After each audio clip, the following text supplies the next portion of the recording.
আপনারা সন্তানের অভিভাবক নন, আপনারা সন্তানের ভবিষ্যতের কসাই। সন্তানের স্কুলের গেটে দাঁড়িয়ে অন্য অভিভাবকদের সাথে যখন দাঁত কেলিয়ে হাসেন কিংবা সন্তানের প্রথম হওয়ার রেজাল্ট কার্ডটা ফেসবুকে পোস্ট করে যখন লেখেন প্রাউড প্যারেন্ট, তখন কি আপনার বুকের ভেতরে সেই পচা গলা শূন্যতাটা একবারও বিদ্রোহ করে না? ধিক্কার আধুনিক অভিভাবকত্বের এই চকচকে কসাইখানাকে, যেখানে আপনারা বাবা মা নন, আপনারা এক একজন উচ্চাভিবাসী স্থপতি। আর আপনার সন্তান, সে কোনো মানুষ নয়, সে আপনার ভাঙাচোরা স্বপ্নের ধ্বংসস্তূপের উপর তৈরি করা এক জীবন্ত ট্রফি।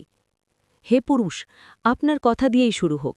মনে পড়ে সেই দিনগুলোর কথা যখন আপনার চোখে আকাশ ছোঁয়ার স্বপ্ন ছিল, বন্ধুদের সাথে রাত জেগে গিটার বাজানো, পাহাড়ে হারিয়ে যাওয়া, নিজের একটা স্টার্টআপ খোলার সেই উচ্চাসা? কোথায় গেল সেসব? ও, ওগুলো তো সন্তানের ডায়াপার আর স্কুলের ইএমআই এর নিচে কবর হয়ে গেছে, তাই না? আপনি এখন আর একজন মানুষ নন, আপনি একটা চলমান এটিএম। আপনার শার্টের ঘামের গন্ধ এখন আর আপনার পরিশ্রমের প্রতীক নয়, ওটা আপনার স্বপ্নের শবদেহের পচে যাওয়ার দুর্গন্ধ। আপনার স্ত্রী যখন বলে, পাশের বাড়ির ভাবির ছেলে তো ফার্স্ট হয়েছে, আমার ছেলেটা কিসে কম, তখন আপনার পৌরুষে লাগে, তাই না? নাকি মেরুদণ্ডটা বহু আগেই এই প্রতিযোগিতার জাতাকলে গুঁড়ো হয়ে গেছে? আপনি আপনার ছেলের মধ্যে সেই সিংহকে খুঁজছেন, যে সিংহটা হওয়ার কথা ছিল আপনার। আপনার সন্তান আসলে আপনার সন্তান নয়, সে আপনার অতৃপ্ত পৌরুষের এক অক্ষম পুনর্জন্মের চেষ্টা মাত্র। আপনি তাকে ভালোবাসেন না, আপনি তার মাধ্যমে নিজের হৃতগৌরব ফিরে পাওয়ার জন্য তাকে ব্যবহার করছেন। আর হে নারী, আপনি তো নিজেকে মা নামক এক মহিমান্বিত কারাগারে স্বেচ্ছাবন্দী করেছেন।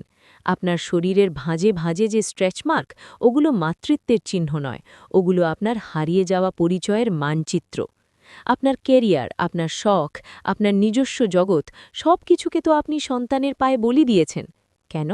ত্যাগের মহিমায় মহানবী সাজবেন বলে?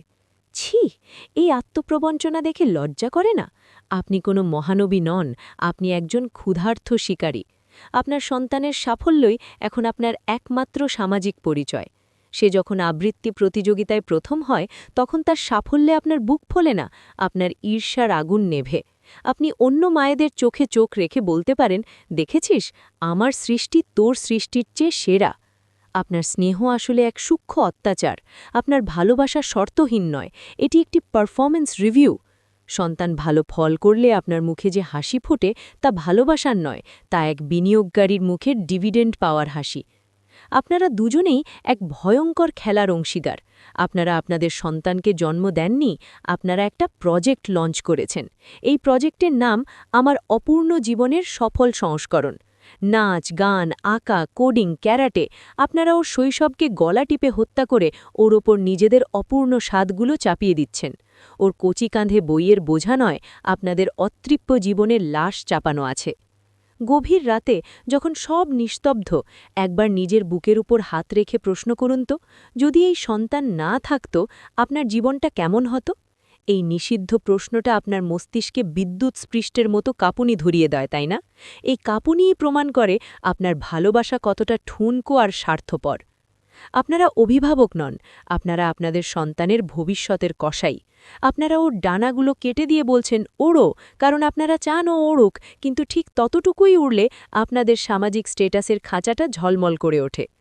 আমার এই লেখাটা আপনার গায়ে ফোস্কার মতো জ্বালা ধরিয়ে দিচ্ছে, আমি জানি।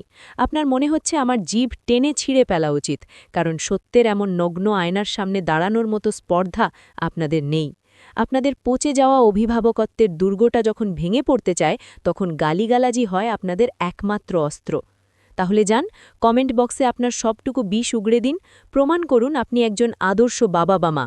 কিন্তু তার আগে একবার আপনার ঘুমন্ত সন্তানের মুখের দিকে তাকান।